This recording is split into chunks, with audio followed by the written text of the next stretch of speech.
ആ ആ എന്താ ചൂട്. ഈ സൂര്യനിപ്പോൾ കുറച്ച് ചൂട് കൂടുതലാണ് തോന്നുന്നുണ്ട്. അതുകൊണ്ടാണ് ഇത്ര ചൂട്. 42-45 എത്തിക്കഴിഞ്ഞു. ഇപ്പം തന്നെ ഭയങ്കരമായിട്ട് വേർത്തിട്ടാണ് ഞാൻ ഇരിക്കുന്നത്. അപ്പം ഞാനിന്ന് സംസാരിക്കുന്നത് ഗ്ലോബൽ വാർമിങ്ങിനെ കുറിച്ചാണ്. ഭയങ്കര റെലവൻ്റ് ആയിട്ടുള്ളൊരു ടോപ്പിക്കാണ്. കാരണം ഇപ്പോൾ എല്ലാവരും ചൂട് കാരണം നടക്കണം. ഭയങ്കര റെലവൻ്റ് ആയിട്ടുള്ളൊരു ടോപ്പിക് തന്നെയാണ്. അപ്പോൾ ഗ്ലോബൽ വാർമിംഗ് പറഞ്ഞാൽ എന്താണെന്ന് ചോദിച്ചാൽ സിമ്പിൾ ഒരു വേർഡിൽ ഭൂമിയുടെ താപനില ഇൻക്രീസ് ചെയ്യണം. അതായത് average temperature, increase in the average temperature. Okay, ഭൂമിയുടെ ആവറേജ് ടെമ്പറേച്ചർ പറയുന്നത് 15 ഡിഗ്രി സെൽഷ്യസ് ആണ്. ഓക്കെ, 15 ഡിഗ്രി സെൽഷ്യസ് ആണ് ഭൂമിയുടെ ആവറേജ് ടെമ്പറേച്ചർ. അപ്പോൾ ഈ ഭൂമിയുടെ ആവറേജ് ടെമ്പറേച്ചർ എങ്ങനെയാണ് ഇൻക്രീസ് ചെയ്യണമെന്ന് ചോദിച്ചു കഴിഞ്ഞാൽ ഭൂമിയിലേക്ക് സൂര്യനിൽ നിന്ന് വരുന്ന എല്ലാ സൺലൈറ്റ്സും റിട്ടേൺ ആകുന്നുണ്ട്. അതായത് ഭൂമിയിലേക്ക് വന്ന് അത് റിട്ടേൺ ആയി പോകും. ഓക്കെ, പക്ഷേ ഈ റിട്ടേൺ ആകുന്ന സൺലൈറ്റ് ഒരു സെർട്ടൻ ടൈം പീരീഡിലേക്ക് ഭൂമിയിൽ ഹോൾഡ് ചെയ്യപ്പെടും. ഓക്കെ, ഭൂമിയിൽ ഒരു സെർട്ടൻ പീരീഡ് ഹോൾഡ് ചെയ്യപ്പെടുന്നു. അതുകൊണ്ടാണ് ഭൂമിയിൽ ടെമ്പറേച്ചർ ഇത് വരുന്നത്. ഓക്കെ, അപ്പോൾ ഈ എത്ര ടൈമിലേക്ക് അത് ഹോൾഡ് ചെയ്യപ്പെടുന്നു അതിൻ്റെ ബേസിലായിരിക്കും നമ്മുടെ ഭൂമിയുടെ ടെമ്പറേച്ചർ ഡിസൈഡ് ചെയ്യപ്പെടുക. അപ്പോൾ ഇത് എന്തിൻ്റെ ബേസിൽ അത് ഹോൾഡ് ചെയ്യപ്പെടുന്നു ചോദിച്ചു കഴിഞ്ഞാൽ ഗ്രീൻ ഹൗസ് ഗ്യാസസ് എന്നുണ്ട്. ബേസിക്കലി ഇവരാണ് ഈ പണി ചെയ്യുന്നത്. ഓക്കെ, ഇവരാണ് ഭൂമിയിലെ ലേക്ക് വരുന്ന സൺലൈറ്റിനെ ഹോൾഡ് ചെയ്ത് വിട്ടിരിക്കുന്നത് കുറച്ച് സമയത്തേക്ക്. ഓവർ എ ടൈം അത് റിട്ടേൺ ആയി ചെയ്യും. അപ്പോൾ നമ്മുടെ അന്തരീക്ഷത്തിൽ ഗ്രീൻ ഹൗസ് ഗ്യാസസിൻ്റെ പ്രസൻസ് കൂടുന്നതനുസരിച്ച് ആ ഹോൾഡിങ് ടൈം കൂടും. ഓക്കെ, അതായത് ടെമ്പറേച്ചർ വന്നു അല്ലെങ്കിൽ സൺലൈറ്റ് വന്നിട്ട് കൂടുതൽ സമയം ഇവിടെ ഹോൾഡ് ചെയ്യപ്പെടുന്ന സമയത്ത്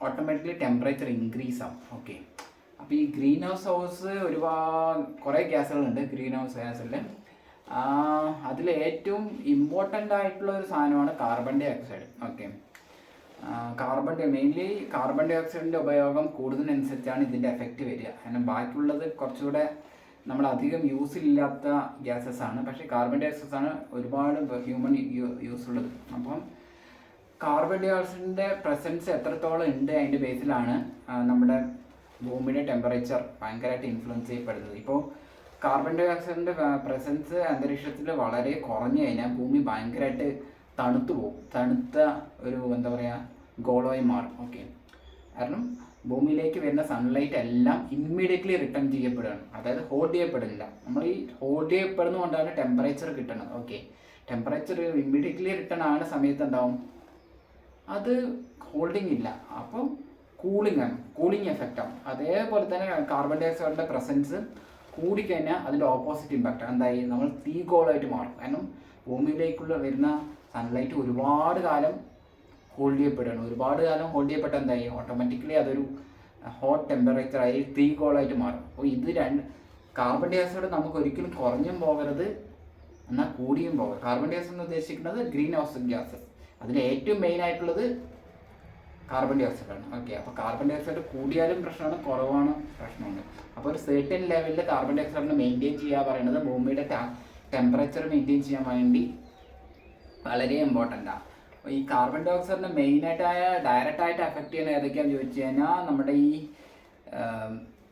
കോൾ ഗ്യാസസ്, അതായത് നമ്മൾ ഈ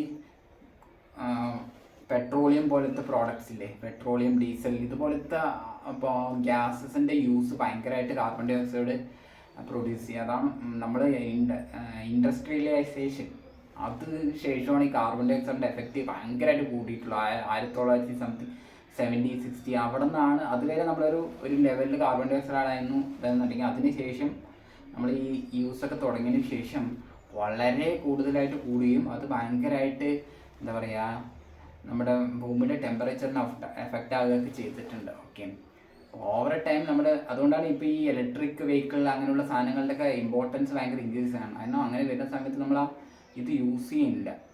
കാർബൺ ഡൈ ഓക്സൈഡ് പുറത്തേക്ക് പോകുന്നില്ല. പല രാജ്യങ്ങളിലും ഇപ്പോൾ ഇലക്ട്രിക് വണ്ടികൾക്ക് കൂടുതൽ ഇത് കൊടുക്കണം. കാരണം ഒരു നേഷൻ ഇത്രയും കാർബൺ ഡൈ ഓക്സൈഡ് പ്രൊഡ്യൂസ് ചെയ്യാൻ പറ്റുള്ളൂ എന്നൊക്കെ നിയമമുണ്ട്. നമ്മളൊരു സെർട്ടൻ പീരീഡിൽ ഇത്ര കാർബൺ ഡൈ ഓക്സൈഡ് അപ്പോൾ കാർബൺ ഡൈ ഓക്സൈഡ് പ്രിസർവ് ചെയ്യണം, അങ്ങനെയൊക്കെ ഉണ്ട്. അപ്പോൾ ഒരു പരിധിയിൽ കൂടുതൽ കാർബൺ ഡൈ ഓക്സൈഡ് പ്രൊഡ്യൂസ് ചെയ്യാൻ നമുക്ക് പറ്റില്ല. അപ്പോൾ പല നാഷൻസ് ഇപ്പോൾ അതിനനുസരിച്ച് ഫോർവേഡ് സ്റ്റെപ്പായിട്ട് ഇലക്ട്രിക് ആയിട്ടുള്ള വണ്ടികൾ യൂസ് ചെയ്ത് തുടങ്ങിയിട്ട് അവർ മാക്സിമം മറ്റേ ഗ്യാസസ്, അത് പെട്രോളിയം, ഡീസൽ അതുപോലത്തെ ഉള്ള വണ്ടികൾ ഒഴിവാക്കാൻ ശ്രമിച്ചുകൊണ്ടിരിക്കുകയാണ്. കാർബൺ ഡൈ ഓക്സൈഡിൻ്റെ പ്രസൻസ് കൂടുന്തോറും ഓട്ടോമാറ്റിക്കലി ഭൂമിയുടെ ടെമ്പറേച്ചർ കൂടും. ഈ ഭൂമിയുടെ ആവറേജ് ടെമ്പറേച്ചർ ഇൻക്രീസ് ചെയ്യുമ്പോൾ ഓട്ടോമാറ്റിക്കലി എന്താ ഗ്ലോബൽ വാർമിംഗ്.